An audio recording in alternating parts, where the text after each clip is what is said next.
Bismillahirrahmanirrahim. Assalamualaikum warahmatullahi wabarakatuh. Halo semuanya, salam sejahtera untuk kita semua. Semoga dalam keadaan yang sehat selalu. Pada episode kali ini kita akan membahas tentang pendekatan sistem.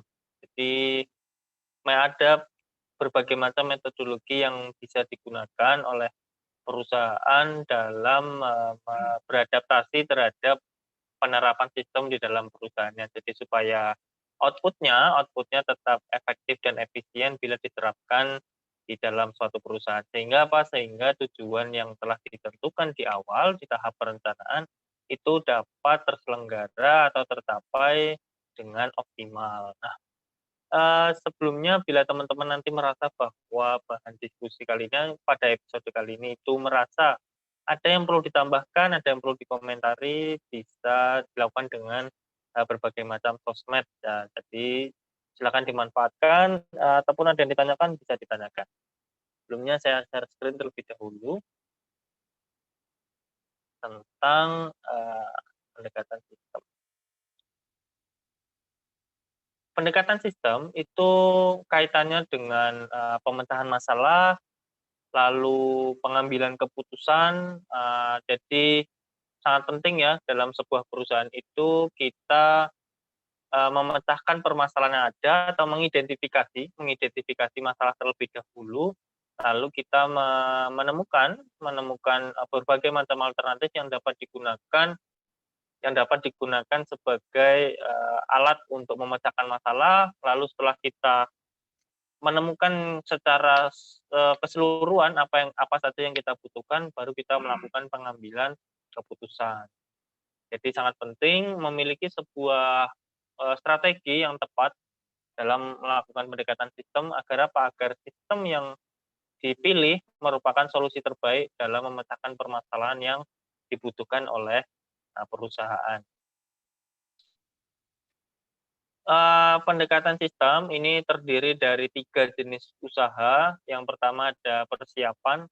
Jadi manajer ini memandang sebuah perusahaan sebagai sebuah sistem ya. Jadi perusahaan ini tidak lagi kita lihat sebagai sebuah bangunan besar yang perlu untuk dijalankan, tapi bentuknya sekarang kita nilai, kita replikasi atau kita proksikan sebagai sebuah sistem.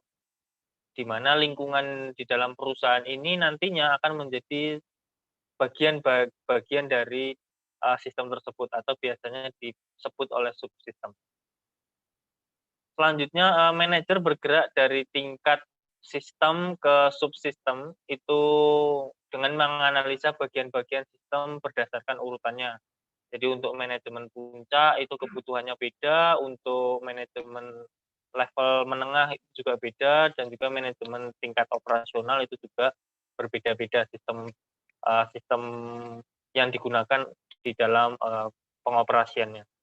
Jadi pengelolaan sistem di dalam sebuah perusahaan itu dilakukan dengan berbagai macam pendekatan yang berbeda-beda sehingga sesuai dengan yang dibutuhkan. Namun tujuannya sama, tujuannya yaitu menjadikan perusahaan ini berdaya saing tinggi dan juga eksistensinya bisa terus-menerus ada di dalam sebuah industri. Nah, untuk tahapan pada solusinya, di mana manajer ini mengidentifikasi alternatif, mengevaluasi, memilih yang terbaik dan juga diterapkan. Nah, nantinya dari hasil alternatif solusi yang dipilih ini, itu tetap dilakukan evaluasi untuk tahap pengembangan di masa mendatang supaya sistemnya lebih komprehensif lagi. Nah, ini gambar dari elemen-elemen dalam proses pemecahan masalah. Ini di dalam lingkup perusahaan itu ada kotak yang besar ya, ada kotak yang besar, di tengah ada pemecah masalah. Nah, ini ada urutannya ya, masalah masalah datang, terus habis itu dikelola oleh manajer masalah tersebut, nah baru nanti dilakukan pemecahan masalah sehingga muncullah sebuah solusi. Nah, di sini terdapat berbagai macam lingkungan sistem yang berkontribusi. antara lain solusi dan kendala, dan juga standar sistem dan juga informasi sebagai alat bantu dalam menyelesaikan masalah. Jadi sangat ini ya, sangat kompleks sekali walaupun kita ngomonginnya katakanlah hanya pemecahan masalah simpel, tapi ternyata skema yang ada, yang terdiri dari elemen-elemen dalam pemecahan masalah ini ternyata lumayan kompleks. Jadi perlu teman-teman ketahui sebenarnya sebenarnya kalau teman-teman sedang memecahkan masalah itu ya kira-kira sekompleks inilah modelnya. Hanya saja kurang kita sadari ya, kita merasa bahwa alah masalahnya gitu doang, simpel jadi nggak perlu, katakanlah pembahasan yang lebih mendalam. Padahal kalau teman-teman ketahui sebenarnya memecahkan masalah yang simpel aja, eee, ada banyak komponen yang teman-teman perlukan dalam prosesnya.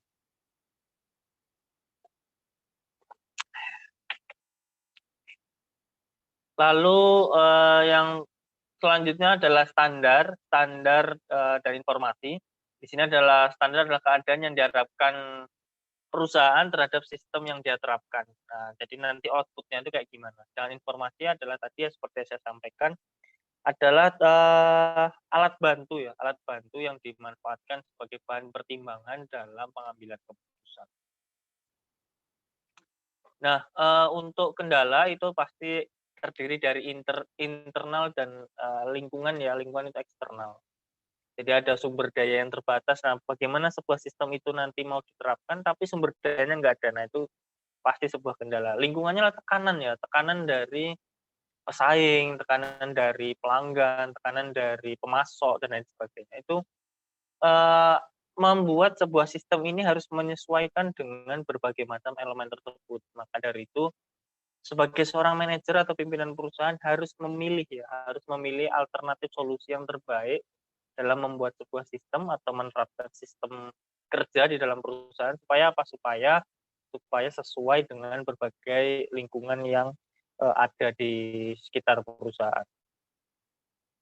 Nah, struktur masalah, di sini terdiri dari 3 bentuk. Ada masalah yang terstruktur, di sini adalah elemen-elemen atau hubungan antar elemen yang semuanya dipahami oleh pemecah masalah. Ya, jadi masalah terstruktur ini, semua pemecah masalah atau manajer ya, di sini disebut manajer. Manajer ini sudah tahu, permasalahan ini penyelesaiannya gimana. Jadi, dia sudah tahu elemen-elemen yang dibutuhkan juga apa aja, makanya disebut masalah yang terstruktur. Jadi sudah bisa dikendalikan dengan baik dan tahu, output-nya mau sampai mana.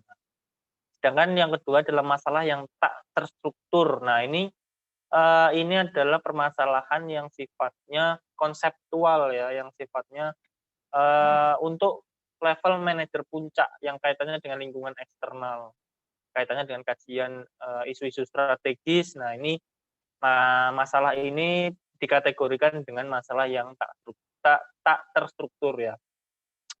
Terus yang ketiga ada semi terstruktur. Nah, di sini masalah yang berisi dari sebagian elemen atau hubungan yang dimengerti oleh pemecah masalah. Nah, kalau semi, kita ngomongin semi jelas berarti beberapa. Jadi tidak semua pemecah masalah atau si manajer ini tahu tahu cara untuk menyelesaikan. Jadi ada yang bisa langsung diselesaikan, ada yang perlu kajian lebih lanjut dalam penyelesaiannya. Jadi ada masalah yang simpel, ada masalah yang kompleks, dan juga ada masalah yang tidak mampu dipecahkan dengan cepat. Jadi ada 3 jenis atau 3 struktur masalah yang dihadapi dalam, pengelolaan sistem di sebuah perusahaan.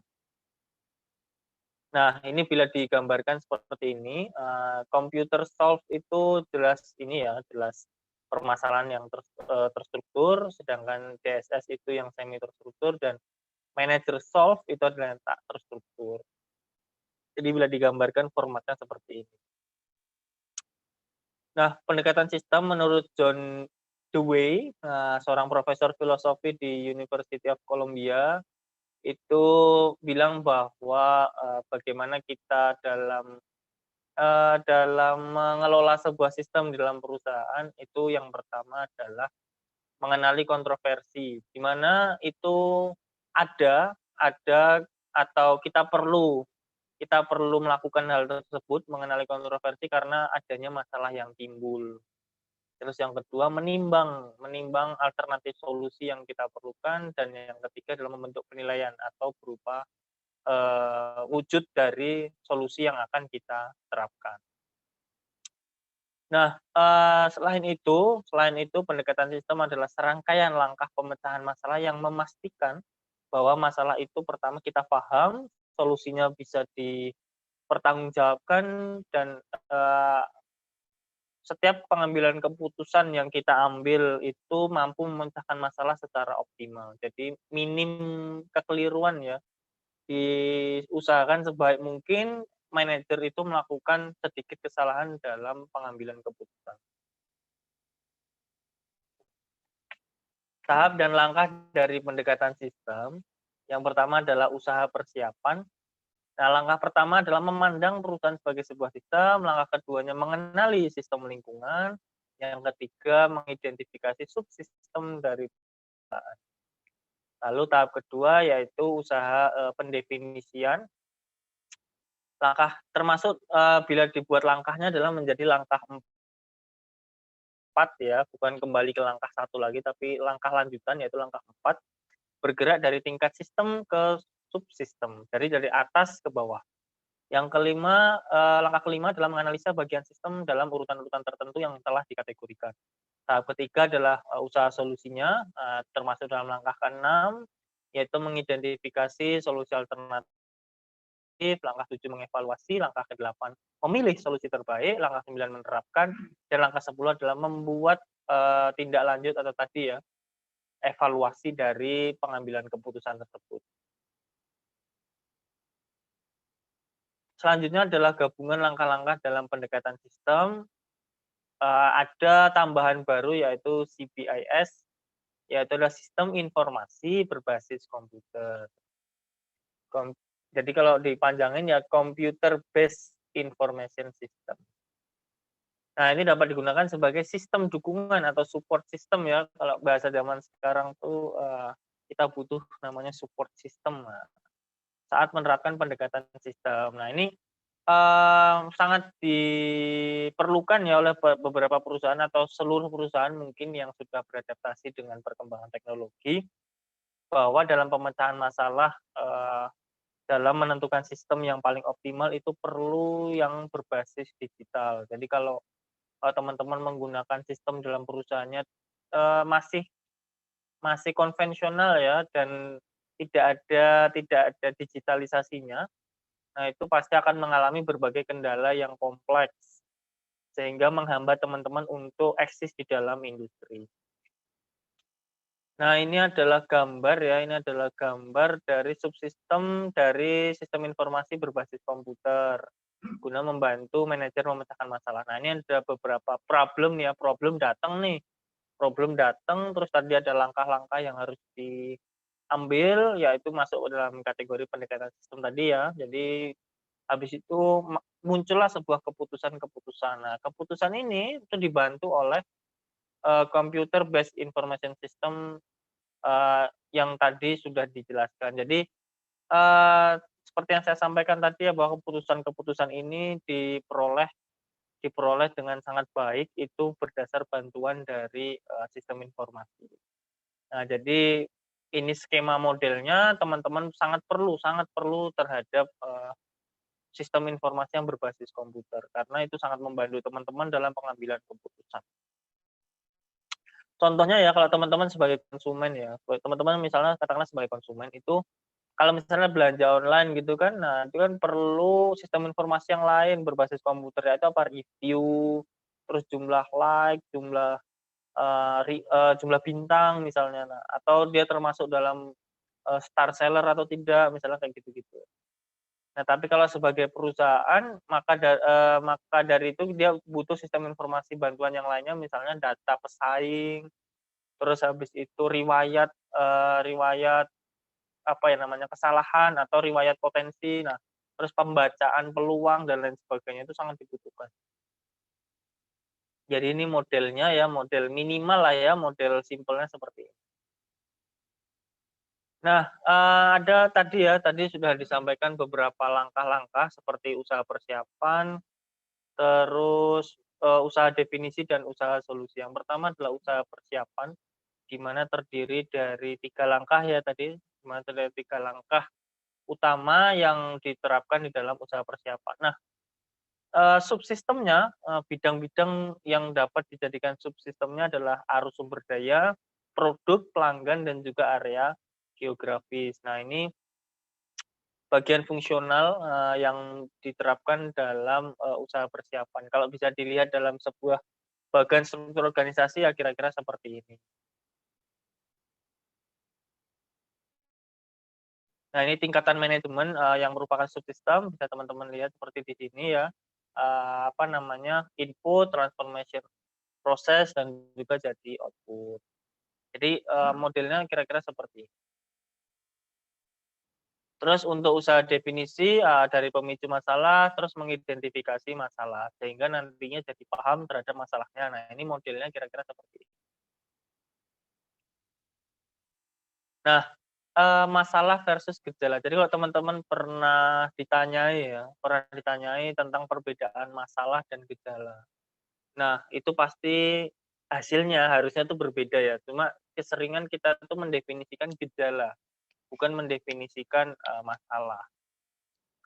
Misalnya, batuk, batuk itu sakit atau gejala sakit? Nah, misalnya misalnya kayak gitu. Nah, kita lebih sering bilang bahwa batuk adalah sakit, nah padahal itu gejala. Nah, di sini dijelaskan bahwa masalah ini adalah penyebab dari suatu persoalan, sedangkan gejala adalah yang dihasilkan oleh, masalah. Jadi harus teman-teman ketahui bahwa gejala dan permasalahan itu berbeda ya. Jadi jangan sampai teman-teman, salah dalam mendefinisikan, kedua hal tersebut. Nantinya kalau salah mendefinisikan maka pengambilan keputusan yang diambil pun juga akan salah. Perusahaannya pun jalannya juga akan salah. Jangankan di industri ya, berkembang saja, maju selangkah saja tidak bisa, begitu kira-kira. Nah ini, bagian dari sistem yang dianalisa ketika ada masalah, yang ada urutannya ya, standarnya, terus habis itu, penentuan output-nya, terus manajemen yang berkaitan, lalu mengolah informasi, terus input-input yang dibutuhkan apa saja, dan lain sebagainya. Jadi, sudah diterapkan urutannya walaupun tempatnya beda-beda. Terus pendekatan sistem yang menyediakan alur untuk mendefinisikan masalah, nah kira-kira bisa teman-teman lihat ya, sekompleks ini, namun dapat ditelaah ya, dapat dikenali dengan sangat baik. Sebenarnya tidak jauh berbeda dengan yang, persiapan tadi, hanya saja modelnya lebih lebih kompleks saja, begitu. Nah, yang terakhir ada usaha solusi ya, tadi di langkah ketiga, yaitu mendefinisikan solusi alternatif, dalam pengambilan keputusan. Nah, di sini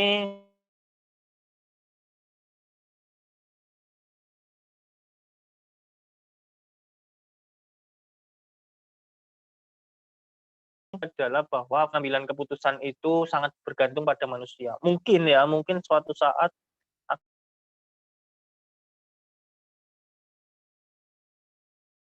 yang memiliki artificial intelligence sangat baik, namun, perlu diketahui bahwa dalam mengambil keputusan yang terbaik adalah tetap manusia. Adanya artificial intelligence hanyalah membantu ya, membantu dalam, pengambilan keputusan.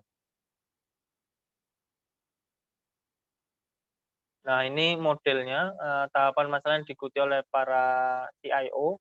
Nah, dari identifikasi, terus pencarian alternatif, dievaluasi, hingga pada pengambilan keputusan. Jadi sangat penting bagi teman-teman ketahui bila, menjadi seorang manajer di dalam perusahaan, itu sangat penting mengetahui, dan juga memahami ya, sehingga mampu memberikan pengambilan keputusan dalam penyelesaian masalah yang ada di setiap, level manajerial. Nah, mungkin itu saja yang bisa saya sampaikan, bila ada kurangnya mohon maaf. Wabillahi taufik wal hidayah. Wassalamualaikum warahmatullahi wabarakatuh. Bye.